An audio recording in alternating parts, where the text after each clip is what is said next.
It is a great time to be a West Campus student athlete. Earlier this month, the varsity football team earned their first win since the 2007 season, and now the athletic department is $70,000 richer.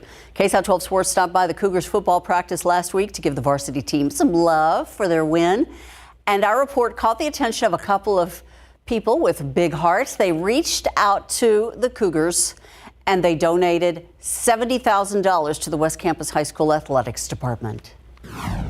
They decided to donate $70,000, which just blew my mind once they told me that. And they really, I spoke to them this morning, and they didn't want us to want me to mention their names.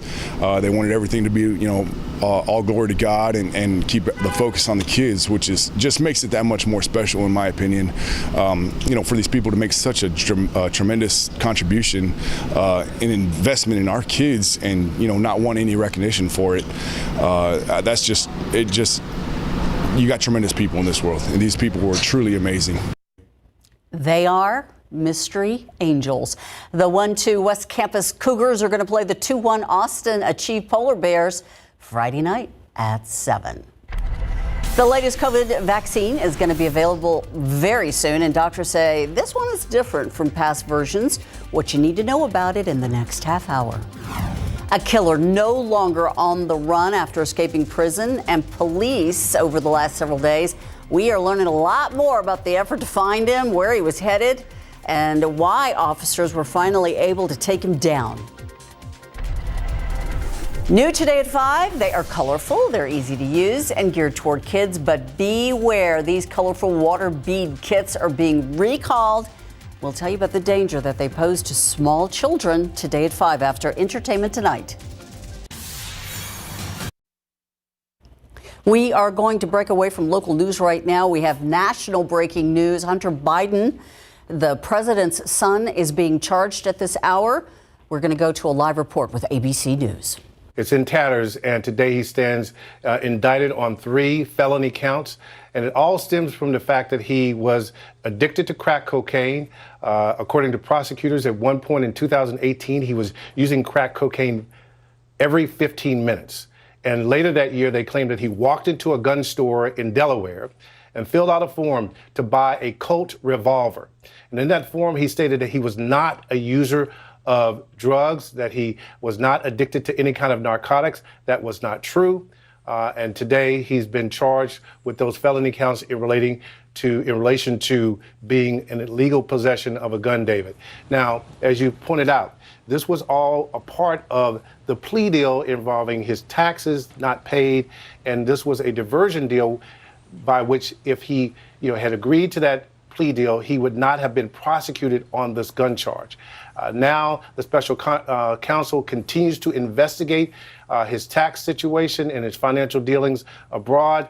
But today, he's now indicted on felony gun charges, David. And again, just to help guide our viewers through this, and we have been reporting on it quite extensively here, there are 2 issues at play that we have reported on, Pierre. First, the taxes that Hunter Biden owed that have since been paid back, though he faces potentially charges involving those taxes. And then these separate gun charges, which, as of that plea deal, it was believed by Hunter Biden's team that this part of it, at least, would go away. When that plea deal fell apart, now we have seen what's happened instead. The tax issue is still unresolved, but now we have 3 counts on the gun issue itself. Absolutely. And his attorneys would maintain that they believe that this diversion agreement regarding the gun was still intact. Obviously, the special counsel, David Weiss, does not believe that is the case and went forward with these charges. I think Hunter Biden's team had hoped that the judge might intervene at some point and say that that diversion agreement was still intact. But clearly, the special counsel moving forward with this case. And now, again, if convicted, he faces up to 10 years maximum in prison. Now, his attorneys have pointed out that these are not the kind of cases that the Justice Department typically brings. A single case involving filling out a form illegally, if you will, that typically to get a gun charge like this, something else would be attached to it, like drug dealing or some kind of crime of violence. They believe that this is highly unusual, and they will make that case now, obviously, in court. Pierre Thomas, our Chief Justice Correspondent. Pierre, stick with us here on the breaking news. I want to bring in our Chief Legal Analyst, Dan Abrams. Dan, you heard Pierre bring up that point that in his years of covering the Justice Department and now Hunter Biden's team, making this point that this is a very rare charge to bring forward. How rare is it? Have you been able to find, in looking at other cases, anything similar? I haven't been able to find anything that matches this based on the same set of facts. And what do I mean by that? I mean where there were no other crimes committed by the defendant, that the gun was not used in a crime, right? That's another key factor, that the defendant had no criminal record, and it was just one gun. That is incredibly unusual to charge someone with this crime in connection with those sets of facts. Now, remember, this was initially connected to the tax case. And one of the reasons that the plea deal fell apart was because the judge was saying, well, I don't understand the connection between the deal you're making on this gun charge and the plea on the tax cases. Meaning, as Pierre pointed out, this wasn't really a plea deal with regard to the gun charge that they had made. It was what's called a non-prosecution agreement. It was basically saying, if you adhere to certain things, if you stay off drugs, if a list of requirements, if you are able for a certain period of time to achieve that, we will not prosecute you. That's different than a plea deal, which was the case with regard to the tax crimes. And that's why the judge ended up saying, I don't understand what you think my role is with regard to the gun case. And the fundamental reason that the plea deal fell apart was with regard to whether Hunter Biden could be charged with any crimes in the future.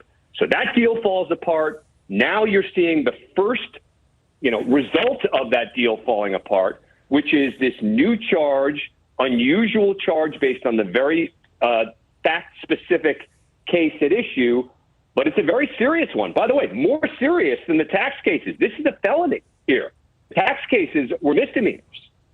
Very serious felony charges, you point out, 3 counts. And Dan, if it is this rare, why do you suppose the special counsel moved forward here? Well, look, that's to some degree a loaded question, right? Because some people would say, the Hunter Biden team would say, it's politics. David Weiss was under enormous pressure. He had to do this. The other way you could look at this is to say that when a plea deal falls apart, one of the results of that can be that the book gets thrown at the person. That we had an agreement in place. You don't want to finish up with our plea agreement. Okay, fine. We're going to then throw the book at you on every possible charge that we could have. So it definitely depends on how you look at it. But there's no doubt that Hunter Biden's team has a legitimate argument about how rare this is. The question is going to be, as a legal matter, do they have a legitimate argument that non-prosecution agreement should stand now? They're basically saying it was signed. It was sealed. What you're listening to is an analysis of the new indictment against the president's son, Hunter Biden. He's been indicted on 3 counts of false, basically filling out a form incorrectly for licensing of a gun, the purchase of a gun, illegal gun charges, where he had admitted freely and publicly that he was a crack cocaine addict at the time, but yet filled out his gun application saying he had no drug usage. Of course, all of this is an older case that we've talked about in the past. He was hoping for immunity on this count, on the gun charges in regard to a tax fraud case, the failure to pay taxes. That case is continuing on, and there are no charges related today to taxes. So these are the first charges we're seeing being levied against Hunter Biden, potentially more to come.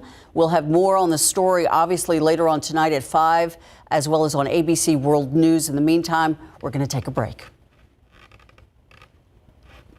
Oh, actually, no. We're going to go to weather because we got rain last night. We can't talk about that enough.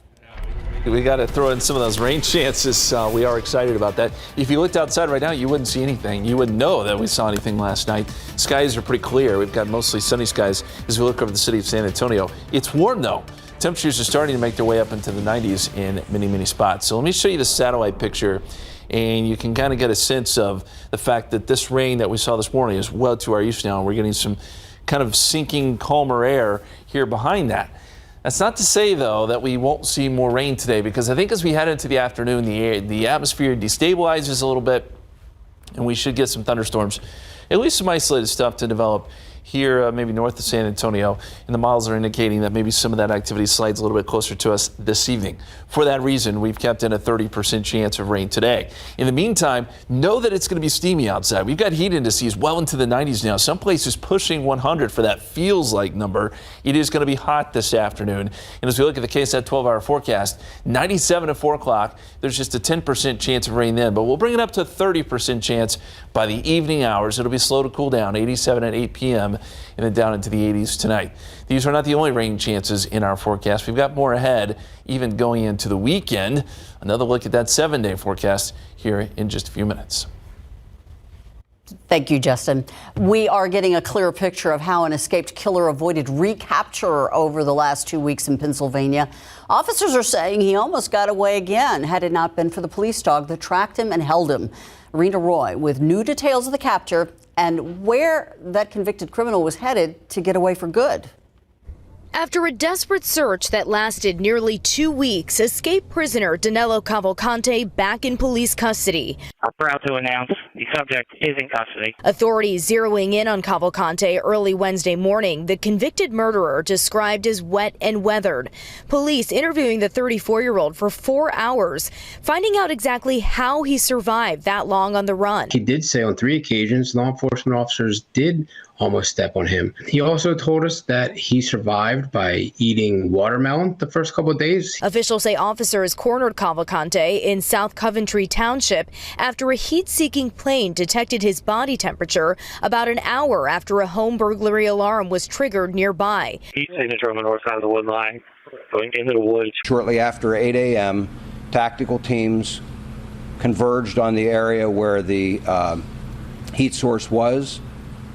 They were able to move in very quietly. They had the element of surprise. Police say Cavalcante was hiding in the underbrush, armed with a stolen loaded rifle, and was taken by surprise. That did not stop him from trying to escape. He began to crawl through thick underbrush, taking his rifle with him. Customs and Border Protection canine named Yoda jumping in to help. Authorities say the dog likely prevented Cavalcante from firing his weapon. Officers in tactical gear loading Cavalcante into an armored van, a visible trail of blood on his face from a dog bite wound, but otherwise unharmed.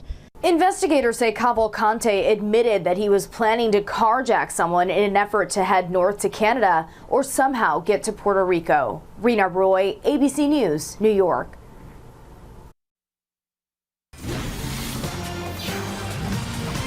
There's another update to the COVID-19 vaccine, and people in our area could start getting that shot as soon as next week.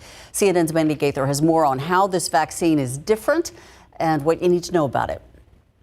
Across the U.S., COVID-19 continues to spread, and now there's a new weapon to help fight it. An updated vaccine. Part of the reason, they wanted to get this out there is because while the numbers are still low, thankfully, they are going to go up. They always go up as the weather gets cooler and drier. COVID hospitalizations rose about 9% compared to the week prior, but are lower than last winter's peak. Still, there's no clear picture of how many cases are out there since fewer people are testing. But officials are seeing the virus in wastewater. It's gone up significantly, so that's usually sort of a early warning system, if you will, in terms of how much COVID is out there. To help lower risk of severe illness, hospitalization, or death, the CDC is now urging everyone 6 months and older who hasn't gotten a COVID-19 vaccine in the last 2 months to get the updated vaccine. CDC advisors say those ages 5 and older should get at least 1 dose. Children 6 months to 4 years who may be getting their first COVID vaccine should get 2 doses of Moderna or 3 doses of Pfizer, with at least 1 being an updated shot.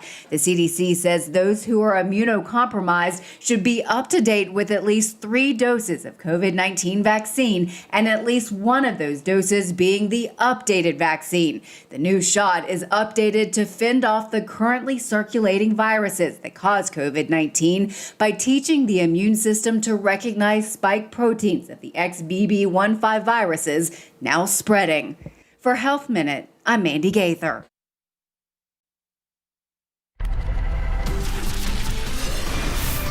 Looking outside with live cam, just a few little puffy clouds, but you're talking more rain could be coming even tonight. Yeah, there's a possibility for it. It's not a for sure thing. It'll be more isolated hit or miss type stuff this evening, but it'll be something we're watching closely because there is a threat for a couple strong storms too.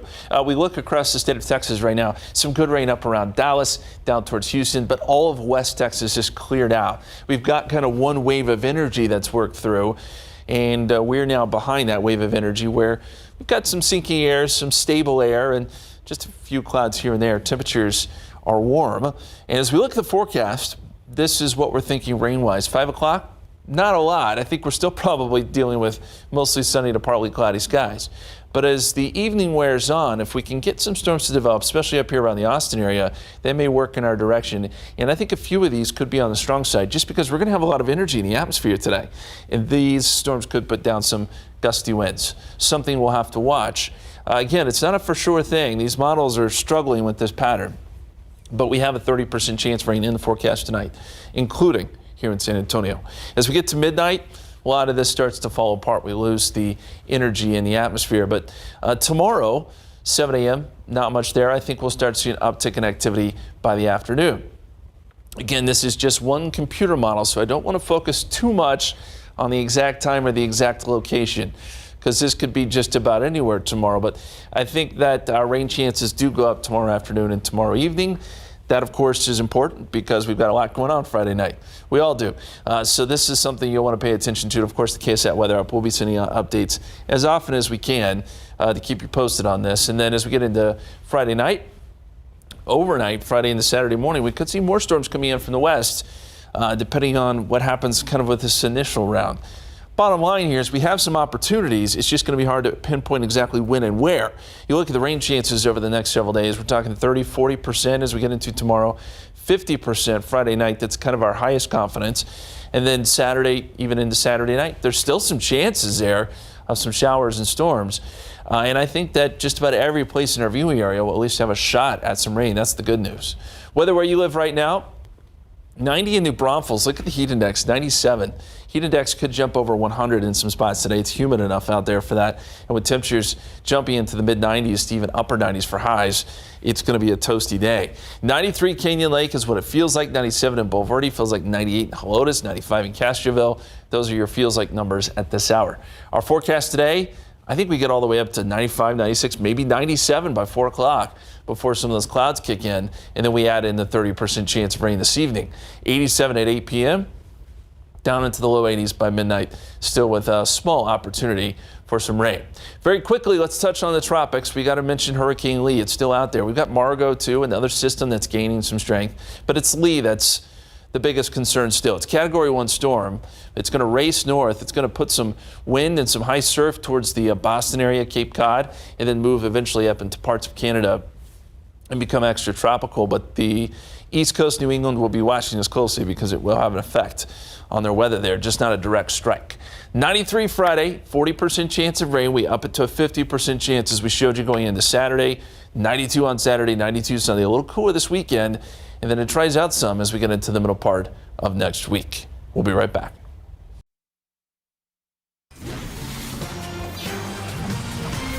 They're always eating on SA Live. Sometimes they share, sometimes they don't. Mike, you're a nice guy. Help me out over here. I didn't bring my lunch. You have to come down here and get some. But before we show you what we're eating today, Cirque du Soleil is going to be coming to town, and we're going to let you know how you can win 4 tickets to the show out there at Nelson Wolff Stadium. You can save a lot of bread that way. Speaking of bread, Jen's out of the bread box. That's right, they're known for their fresh baked bread made here in-house, but they have a fall menu items including desserts, so we are going to get a sample of the menu and share more about their tea parties. Back to you, Mike. I cannot wait to dig in right here. This is Las Carretas. Oh my goodness gracious, an authentic fish dish. And then the owner's better half makes this beautiful jewelry, and we're going to talk about that. All right, how about some comfort food, mac and cheese, a milkshake, little twist to that. And when you're all done, you got to pamper yourself. How about a little shower bomb with all of the scents of the seasons from one of our favorites, Carmel Soap Company. More, a whole lot more coming up on SA Live, so stick around.